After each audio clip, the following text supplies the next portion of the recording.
Hello friend, welcome to my YouTube channel technical question hub. मैं हूं आलोक रंजन और मैं लेकर आया हूं ईटीपी प्लांट से रिलेटेड तीसरा प्रश्न। इसमें दोस्तों दो ऑलरेडी मैंने कवर कर रखा है। एक वीडियो में मैंने पूरे ईटीपी प्लांट का सारे क्वेश्चन बता रखा है। दूसरे वीडियो में मैंने पर्पज़ ऑफ ईटीपी प्लांट या ईटीपी प्लांट क्या है वो मैं बता रखा हूँ, या इम्पोर्टेंस ऑफ ईटीपी प्लांट क्या है वो दूसरी वीडियो में कवर है।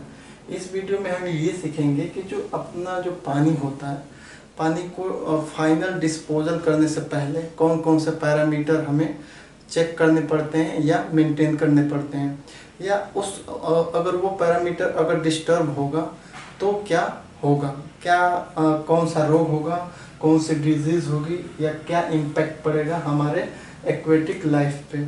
हमारे यहाँ एक्वेटिक लाइफ जो है, इधर फिश है, मछली है, फ्रॉग है, एल्गी है, बैक्टीरिया है, प्रोटोजोआ है, स्नेल है, क्रेब है, टर्टल है, ऑक्टोपस है, स्नेक है, प्लांट है, काऊ है, बर्ड्स है, ह्यूमन है, फॉरेस्ट एनिमल है। ये सारे जो है क्या है, हमारे एक तरह से एक्वेटिक लाइफ वाले एनिमल हैं।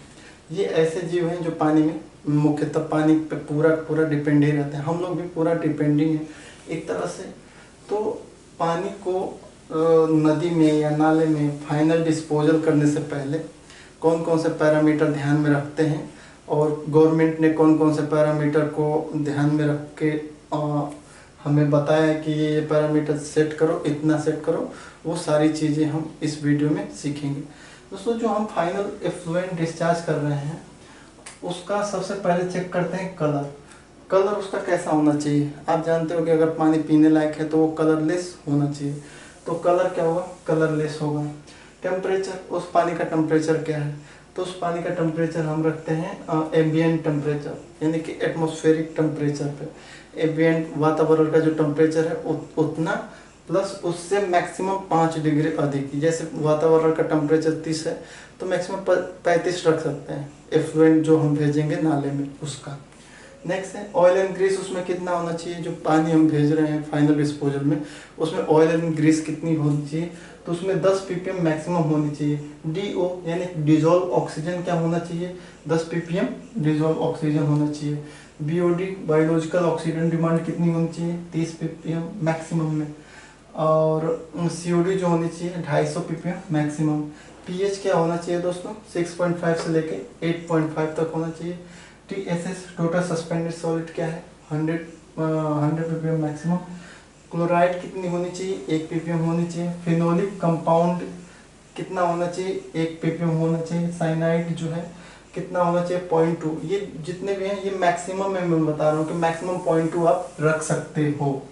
सल्फेट एज ए SO4 कितना रख सकते हैं, 0.1 ppm मैक्सिमम रख सकते हैं।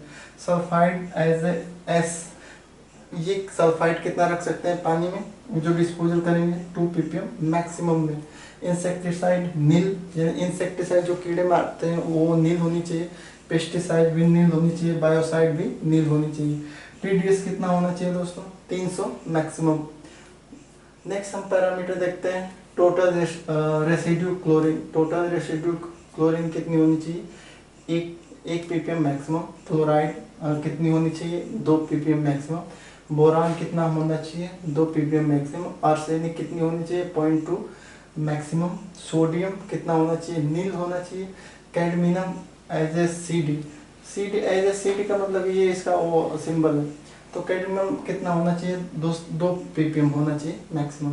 कैल्शियम कितना होना चाहिए, 2 ppm मैक्सिमम। कॉपर कितना होना चाहिए, 3 ppm मैक्सिमम। लेड कितना होना चाहिए, 0.01 मैक्सिमम। हेक्सावेलेंट क्रोमियम कितनी होनी चाहिए, 0.1 होनी चाहिए मैक्सिमम में। मरकरी 0.01 होनी चाहिए मैक्सिमम में। Nickel 3 ppm maximum. Selenium 0.05 ppm maximum. Radioactive substance nil 10 का फुल फॉर्म होता है टोटल अमोनिकल नाइट्रोजन। ये कितना होना चाहिए, 50 ppm मैक्सिमम होना चाहिए। फ्री अमोनिया कितनी होनी चाहिए, 5 ppm होनी चाहिए। नाइट्रेट एज ए NO3 कितना होना चाहिए, नील होना चाहिए। जिंक कितना होना चाहिए, 5 ppm होना चाहिए। वेनेडियम कितना होना चाहिए, नील होना चाहिए। पोटेशियम K नील होना चाहिए। मेथेनॉल यानी कि CH3OH ये भी नील होना चाहिए। इसके अलावा एक और पैरामीटर है TKM टोटल कैजोल नाइट्रोजन, ये भी 100 मैक्सिमम होना चाहिए 100 ppm मैक्सिमम। ये दोस्तों आप कहोगे कि इतने सारे पैरामीटर हम मेंटेन करते हैं, ये कौन डिसाइड करता है? दोस्तों ये जो है लेटेस्ट जो है इस समय जो CPCB बोर्ड जो है, पोल्यूशन कंट्रोल बोर्ड है, उसने ये सारे पैरामीटर इस समय सेट कर रखा है और ये आप जाके चेक कर सकते हो। इसमें सबके लिए अलग अलग है, जैसे कुछ शुगर इंडस्ट्री है उसके लिए पैरामीटर अलग हैं, या फर्टिलाइजर इंडस्ट्री है उसके लिए पैरामीटर अलग हैं। कुछ ऐसे पैरामीटर हैं जो फिक्स हैं, जैसे कलर हुआ, टेम्परेचर हुआ, ऑयल एंड ग्रीस हुआ, BOD हुआ, COD हुआ, pH हुआ, TSS हुआ और इंसेक्टिसाइड। कुछ मैक्सिमम ऐसे पैरामीटर हैं जो सभी इंडस्ट्रियों के लिए सेम है। लेकिन कुछ ऐसी इंडस्ट्री जैसे रिफाइनरी हुई तो उसमें ये ऑयल एंड ग्रीस के अमाउंट को थोड़ा बढ़ा दिया गया है, या शुगर इंडस्ट्री में टोटल सस्पेंडेड सॉलिड को बढ़ा दिया गया है। तो ये कोई फिक्स नहीं है कि ये उतना ही रहेगा, ये डिपेंड करती है किस टाइप की इंडस्ट्री है। जैसे पेपर मिल इंडस्ट्री है तो उसके लिए इसमें थोड़ा सा जो ये हमारे जो आर्सेनिक या कॉपर ये जो सोडियम वगैरह है इनके पैरामीटर थोड़ा सा बढ़ा के या घटा के, वो डिपेंड करेगा किस टाइप की कंपनी है। तो मेनली ये सारे पैरामीटर हैं और इतने स्टैंडर्ड हैं, इतना मेंटेन करना ये है। अब ये तो हमारे हो गए पैरामीटर और ये हो गए उनके लिमिट्स कि इतने लिमिट्स होनी चाहिए। मैक्सिमम लिमिट हमने मैक्सिमम जो लिमिट है उसे हमने मैक्सिमम में ज़्यादा लिया है। अब हम चलते हैं कि अगर ये पानी में पाए जाएंगे, हमने स्टैंडर्ड मेंटेन नहीं किया, तो क्या ये आगे कर सकते हैं? अगर ये जो लिमिट है इसको हम ध्यान में न रखें, हमने कहा कि नहीं हम कुछ भी नहीं मानेंगे, हम पानी को डायरेक्ट डिस्पोजल कर देंगे, तो क्या क्या नुकसान होगा? जैसे कलर है, कलर शो करता है कि आपके जो पानी है, पानी में जो है मेटोलिक आयंस हैं, जैसे आयरन हुआ। अगर पानी में आयरन्स की मात्रा अधिक होगी तो उसका कलर होगा। तो या कोई भी कलर देने वाले जो जितने भी सब्सटेंस हैं, पिगमेंट्स हैं, तो अगर पानी में कलर है तो इसका मतलब कि वो क्या है, हार्मफुल है, क्योंकि उसमें कुछ न कुछ ऐसे मेटल हैं जो हार्मफुल मेटल हैं। जैसे आयरन ज़्यादा है या पिगमेंट, पेंट वगैरह, पिगमेंट की मात्रा अधिक है, तो वो कलर जो है अगर कलरलेस नहीं है तो वो भी वो हानिकारक है। टेम्परेचर, अगर टेम्परेचर आप बढ़ा के भेज रहे हो, इन फाइनल डिस्पोजल कर रहे हो तो उसका कम टेम्परेचर बढ़ा के दे रहे हो। जैसे आपको बताया गया कि 30 डिग्री के आसपास रखो, आपने 50 डाल दिया, तो 50 डिग्री का टेम्परेचर जाके क्या करेगा, पानी में जितना भी डिजोल्व ऑक्सीजन है उनको तुरंत डिप्लीट कर देगा। वो तुरंत जल्दी जल्दी जो है जितने भी डिजोल्व ऑक्सीजन है वो निकल जाएंगे, और जितने भी एक्वेटिक लाइफ हैं, वो एनिमल हैं जैसे मछली वगैरह, वो मर जाएंगे। और कुछ तो हीट की वजह से मर जाएंगे, कुछ तो ऑक्सीजन की कमी की वजह से मर जाएंगे। तीसरा parameter oil and grease. Oil and grease का मेन जो है मकसद है कि अगर पानी में ज़्यादा ऑयल एंड ग्रीस रहेगा तो ऑक्सीजन की सप्लाई कट जाएगी। एटमॉस्फेयर से जो ऑक्सीजन हमारे पानी को मिल रहा है वो सप्लाई कट जाएगी, और ऑक्सीजन ना मिलने से सारे मर जाएंगे जीव जंतु। उसके बाद जो है DO यानी कि डिजोल्व ऑक्सीजन। डिजोल्व ऑक्सीजन आप मेंटेन नहीं कर रहे हो तो ऑक्सीजन के बिना ये सारे जीव जंतु, चाहे फिश, फ्रॉग, एल्गी, बैक्टीरिया जो भी हैं, सारे मर जाएंगे। नेक्स्ट है BOD। BOD अगर आप मेंटेन नहीं कर रहे हो तो BOD जो बायोलॉजिकल ऑक्सीजन जो डिमांड है, तो उसमें जो बैक्टीरिया हैं जो एक तरह से डिकम्पोज कर रहे हैं तो वो काम नहीं करेंगे, वो बैक्टीरिया मर जाएंगे। COD केमिकल ऑक्सीजन डिमांड, ये भी एक तरह से जो हम इसको अलग से हम बताएंगे कि BOD क्या है, COD क्या है और कैसे ये वर्क करते हैं, कैसे इसमें डाइजेशन बैक्टीरिया के द्वारा डाइजेशन होता है, वो सब उसमें कवर अप कर देंगे। तो ये सब दोनों जो है बायोसाइड के पार्ट हैं। नेक्स्ट है बायोमास के पार्ट हैं, सॉरी, pH। अगर pH आप नहीं मेंटेन कर रहे हो, लो pH का भेज रहे हो, तो लो pH भेजोगे तो ज़्यादा एसिड अगर किसी के ऊपर लग जाता है तो आप जानते हो क्या हाल होता है। अगर हाई pH का भेज रहे हो तो हाई pH में कुछ ज़्यादा नुकसान नहीं है, लेकिन हाई pH बस ये शो करता है कि उसमें जो है पानी में जो है हाई कंसंट्रेशन ऑफ साल्ट है, ज़्यादा साल्ट की कंसंट्रेशन है। जैसे किसी भी पानी का अगर pH जो है 10 है तो आप जान जाओगे कि इसमें कास्टिक मिला हुआ है, तो कास्टिक पियोगे तो क्या करेगा, वो नुकसान करेगा। तो हाई pH भी जो है एक तरह से हाई pH लो pH दोनों नुकसानदायक है। नेक्स्ट है हमारा TSS, टोटल सस्पेंडेड सॉलिड। तो टोटल सस्पेंडेड सॉलिड आप मेंटेन नहीं कर रहे हो, जो सस्पेंड कर रहे हैं। अगर उसमें सपोज करो कि रेजिन सस्पेंड कर रही है, पॉलीमर रेजिन जो है सस्पेंड कर रही है, वो अगर गाय पिएगी तो वो क्या होगा, रेजिन जाके उसके थैले में, पेट में जाएगा और वो मर जाएगी, क्योंकि उसके जो रेस्पिरेटरी सिस्टम है या किडनी है या जो भी पार्ट, वो क्या हो जाएंगे, चोक हो जाएंगे, क्योंकि पॉलीमर रेजिन जो है डाइजेस्ट नहीं होती। नेक्स्ट है हमारा, तो ये TSS टोटल सस्पेंडेड सॉलिड 100 रखा गया है, और ये बढ़ भी जाता है। जैसे शुगर इंडस्ट्री है, शुगर इंडस्ट्री में टोटल सस्पेंडेड सॉलिड के अमाउंट बढ़ जाते हैं। क्यों? क्योंकि उसमें मोलासिस है या जो भी है, गन्ने का गन्ना है, गन्ना ज़्यादा मैक्सिमम यूज होता है, तो उसके कुछ हार्मफुल ज़्यादा नहीं है, तो इसलिए उसमें थोड़ा सा बढ़ जाते हैं सस्पेंडेड सॉलिड। क्लोराइड है, क्लोराइड जानते हो कि क्लोरीन की मात्रा अगर अधिक होगी तो वो रेस्पिरेटरी सिस्टम को डैमेज करेगी, पूरा जो है हम सांस लेने में परेशानी होगी।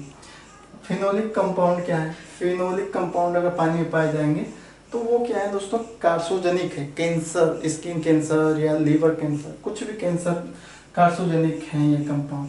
साइनाइड जो है, साइनाइड अगर पानी में मौजूद रहेगी तो साइनाइड भी एक तरह से, साइनाइड का आज तक कोई टेस्ट जान सका न क्या वो करती, वो नहीं, कुछ नहीं कर पाया। बस वो ये बताते हैं कि अगर आप साइनाइड यूज कर रहे हो तो वो रेस्पिरेटरी सिस्टम पे डायरेक्ट, मतलब सांस लेने में तुरंत दिक्कत होगी और व्यक्ति मर जाता है।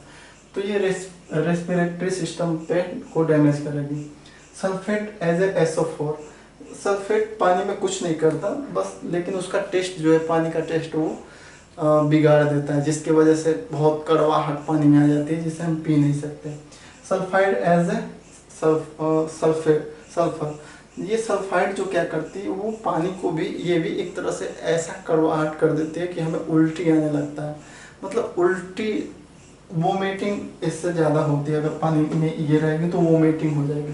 इंसेक्टिसाइड जानते हो शरीर पे क्या, इंसेक्टिसाइड कीड़े मारने वाली दवा, पेस्टिसाइड, बायोसाइड, ये सब जानते हो, इसका क्या हार्मफुल इम्फेक्ट होगा। वो आप पियोगे तो तुरंत आपके लीवर और रेस्पिरेटरी सिस्टम, किडनी सब डैमेज हो जाएंगे।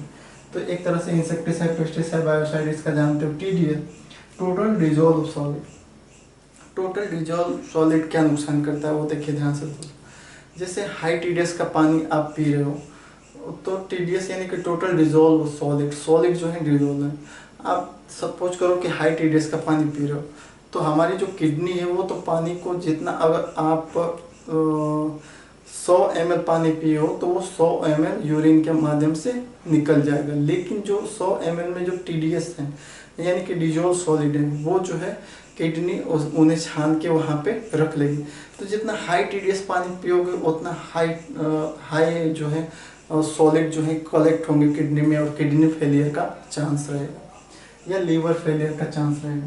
नेक्स्ट है हमारा टोटल रेसिड्यू क्लोरीन। अगर ये रेसिड्यू क्लोरीन रहेगी तो ये भी रेस्पिरेटरी सिस्टम को क्या करेगी, कोरोड कर देगी। कोरोड कर देगी मतलब कि तुरंत रेस्पिरेटरी सिस्टम डैमेज हो जाएगा। फ्लोराइड क्या करेगी, अगर पानी में रहेगी तो फ्लोराइड से फ्लोरोलिसिस एक बीमारी होती है जिसमें दांत चित्तेदार हो जाते हैं, दांत की प्रॉब्लम है, दांत जो है मटमैला हो जाएगा। बोरान का क्या करेगा दोस्तों, बोरान जो है वो आपके रिप्रोडक्टिव सिस्टम जितने भी हैं उस पर इम्पैक्ट करेगा और रिप्रोडक्टिव सिस्टम हमारा डैमेज होने का चांस है अगर बोरान आप ले रहे हो तो पानी में। आर्सेनिक कार्सोजेनिक है यानी कैंसर पैदा करेगा। सोडियम जो है, सोडियम अगर पानी में प्रेजेंट रहेगा तो उल्टी, वोमिटिंग करेगी, पानी आप पी नहीं पाओगे, पानी पीते ही उल्टी करोगे। कैडमियम रहेगी तो डायरिया आपको हो सकता है। कैल्शियम रहेगा तो बोन डिजीज रहेगी। कैल्शियम अगर कम रहे तो बोन डिजीज होते हैं। नेक्स्ट है हमारा कॉपर अगर रहेगा तो हार्ट डिजीज, हार्ट जो है हार्ट फेलियर हो सकता है। लेड अगर रहेगा तो उससे किडनी फेलियर हुआ, लीवर फेलियर हुआ, ये लेड से होता है। हेक्सावेलेंट क्रोमियम से भी किडनी फेलियर, लीवर फेलियर होगा। मरकरी से हमारा जो है मरकरी आप यूज कर रहे हो तो आपका जो है ब्रेन पे सबसे ज़्यादा इम्पेक्ट पड़ेगा। ब्रेन ट्यूमर होने का चांस है, किडनी फेल हो सकती है, लीवर फेल हो सकता है। निकिल अगर पानी में है तो कैंसर पैदा करेगा। सेलेनियम है तो वो हेयर लॉस है। सेलेनियम की मात्रा अगर लिमिट में नहीं है तो वो बाल झड़ने लगेंगे, नाखून जो है दोस्तों, नाखून गलने लगेंगे। रेडियो एक्टिव सब्सटेंस नहीं होनी चाहिए। वो रेडियो एक्टिव जानते हो कि वो कार्सिनोजेनिक है। 10 टोटल अमोनिकल नाइट्रोजन अगर रहेगा पानी में तो उससे जो है DO यानी कि डिजोल्व ऑक्सीजन कम हो जाती है और ऑक्सीजन की कमी होने की वजह से जीव जंतु मर जाते हैं। फ्री अमोनिया भी रेस्पिरेटरी सिस्टम को डैमेज करती है। नाइट्रेट क्या करता है? नाइट्रेट से एक बहुत भयंकर बीमारी होती है जिसे हम कहते हैं ब्लू बेबी सिंड्रोम इसी की वजह से होता है। जिंक जो है वो वोमिटिंग का कारण है, यानी कि उसे आप जिंक पानी में है तो उस पानी को आप पी नहीं पाओगे, उल्टी आने का चांस है। वेनेडियम का काम क्या है दोस्तों? वेनेडियम जो है डायरिया शो करता है, मतलब वेनेडियम से डायरिया हो सकती है। पोटेशियम से भी हमारी डायरिया होने का चांस है। मेथनॉल अगर पानी में रहेगा तो ब्लाइंडनेस यानी कि अंधापन हो सकता है, किडनी डैमेज हो सकती है। और ठीक है, टोटल के जो नाइट्रोजन ये भी अगर रहेगा तो ये भी एक तरह से रेस्पिरेटरी सिस्टम से ही रिलेटेड है। तो ये सारे पैरामीटर हैं, ये इनकी लिमिट है और ये जो है अगर नहीं मेंटेन हुए तो ये सारी डिजीज हो सकती हैं। और इससे ही हम ATP प्लांट में मेंटेन करते हैं, जिसकी वजह से हमारी जो मछली हुई, मेढक हुए, एल्गी हुए, बैक्टीरिया हुए, प्रोटोजोआ हुए, स्नेल हुए मतलब भींगा हुआ, घोंघा, क्रैब हुआ, केकड़ा हुआ, टर्टल, कछुआ हुआ, ऑक्टोपस, स्नेक, प्लांट या काऊ या बर्ड्स या ह्यूमंस या फॉरेस्ट एनिमल्स, ये सारे जो हैं अगर आप इतना आप मेंटेन करोगे तो ये इन सब की आप जान बचा लोगे। अगर इतना आप मेंटेन नहीं करोगे तो इनके जान नहीं बचा पाओगे। क्योंकि दोस्तों हम लोगों को अगर कुछ हो इसमें से कोई प्रॉब्लम तो हम लोग कम्युनिकेट करके हॉस्पिटल जाके डॉक्टर से कंसल्ट करके इलाज लेके सही हो सकते हैं। अब चूँकि ये है ये कम्युनिकेशन कर नहीं सकते, चाहे गाय हुई, भैंस हुई या केकड़ा वगैरह, सांप हुआ, वो तो कुछ नहीं कर सकते। उनका कम्युनिकेशन तो वो बोल नहीं पाएंगे कुछ या कुछ अपना जो है क्या कहते हैं उसे कि अपना एक्सप्रेस नहीं कर पाएंगे कि हमें क्या हुआ है, तो उनकी जान चली जाएगी। तो आई होप अगर आप अपने प्लांट में रहो, अगर ATP प्लांट में रहो तो ये कोशिश करो कि ये सारी चीज़ें मेंटेन हो, क्योंकि अगर ये मेंटेन नहीं आप कर रहे हो तो आप इतनी चीज़ों की जान ले रहे हो। डेली आप जो है इतने एनिमल को आप मार रहे हो। तो आई होप अब जो है इतने स्टैंडर्ड आप ज़रूर मेंटेन करना, उसके बाद ही डिस्पोजल करना। Thanks for watching. जय हिंद दोस्तों।